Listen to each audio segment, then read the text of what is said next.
Hi everyone, Leanne here from Aussie Quick Quilt. Today I want to share with you my twin needle technique. Now I know I keep saying refer back to your owner's manual, but they can be a bit complicated, and this is the easiest way I know how to do it. I know many who want to stand up and film things, like to be the star, so they make it overly complicated. It doesn't need to be. It's really simple. Have a look at the video, have fun with it, and I'll see you in the next one. If your machine's capable of doing a zigzag, you can use a twin needle. Today we're going to talk about your twin needle work. So you're going to need your twin needle, your thread stopper, your extra spool post, and of course your standard A foot.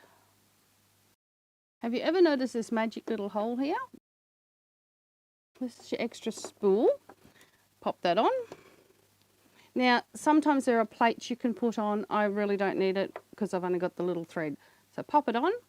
And all of the threading goes through all the same gates for the second spool. Follow your manufacturer's instructions for that, except for when you get down to this part.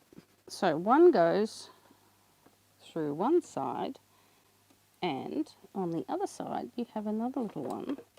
One goes through one gate, and one goes through the gate on the other side. That's why you have two gates. Now I'm going to thread the white one to the left and the red one to the right. And here's the tricky part. Remember, you can't use your auto threader if you have one. As you all know, if you've been in my class, we normally have an auto Emily, but she's not here to do this. So now they go through the slot on the foot and we're ready to start. We use the twin needle for either putting our bias tape down, which is great for stained glass windows, or also for pin tucking, for those of you who still do that sort of thing. Decorative stitches in two colours, it looks really pretty, and also for our needlework for the doily quilt that we're making. Lower your needle into what you're stitching.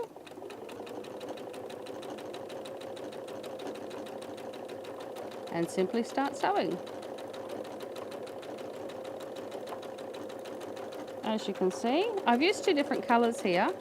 Obviously, when you're doing it, you'll be using whatever you need, but just so that you can see that there's two different threads, and it's attached our 6mm bias tape absolutely beautifully. So if you're doing a stained glass window, use black, obviously, and away you go.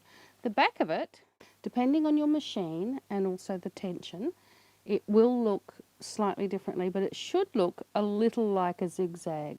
It's not that tricky. That's as hard as it is to get that technique down.